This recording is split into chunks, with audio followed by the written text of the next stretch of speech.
la hotte est une pièce maîtresse dans la cuisine puisqu'elle permet d'avoir un air toujours sain dans l'espace cuisine.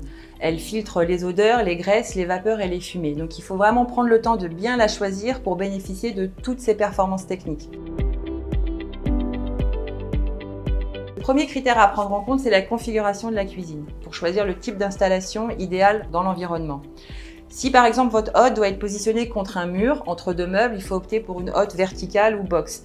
Si elle doit être contre un mur, mais plutôt dans un meuble, alors à ce moment-là, il faut opter pour un groupe filtrant qui s'installera directement dans le meuble. Si au contraire, votre plaque de cuisson est située sur un îlot central, vous pouvez opter pour une hotte suspendue au-dessus de l'îlot ou pour un effet beaucoup plus minimaliste, un plafonnier qui sera encastré directement au plafond.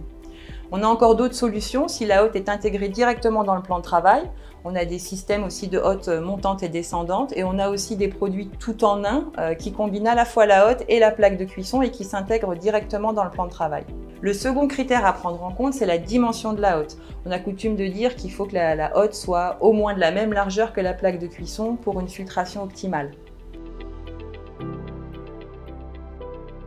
Ensuite, il faut s'intéresser aux performances techniques de l'appareil. Et donc, le premier critère va être le débit d'air, soit la capacité d'aspiration de la hotte. Pour choisir le bon débit, il faut faire un calcul très simple, multiplier le volume de la cuisine par 10, puisqu'on a tendance à dire qu'il faut que l'air soit renouvelé 10 à 12 fois par heure dans la cuisine.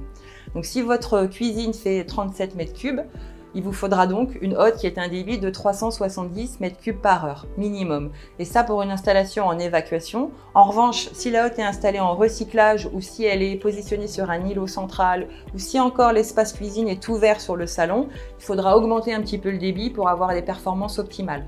On peut installer sa hotte soit en évacuation, soit en recyclage. En évacuation, ça veut dire avec une sortie vers l'extérieur, l'air est rejeté à l'extérieur de la maison. En recyclage, on est en circuit fermé, l'air est rejeté à l'intérieur de la pièce. Pour une installation en évacuation, il faut prendre aussi en compte la pression. C'est vraiment une donnée importante parce que ça va être la capacité du moteur à rejeter l'air qui aura été au préalable aspiré. Pour calculer la bonne pression, elle se calcule en pascal. Il faut tout simplement considérer que pour 1 mètre de tuyau, il vous faut 50 pascal. Donc si pour rejeter l'air vers l'extérieur, vous avez besoin de 3 mètres de tuyau dans les combles, il faut considérer que la pression minimum doit être d'au moins 150 pascal. Il y a des critères complémentaires qu'on peut prendre en compte et qui sont plus liés pour le coup au confort d'utilisation et notamment le niveau sonore. Le niveau sonore se calcule en décibels et on communique le niveau sonore de la hotte à différentes vitesses, vitesse mini, maxi et intensif. Disons que sur une vitesse moyenne avec un débit autour de 400 mètres cubes, on va être sur des niveaux sonores à 36 décibels qui correspondent à une douce brise.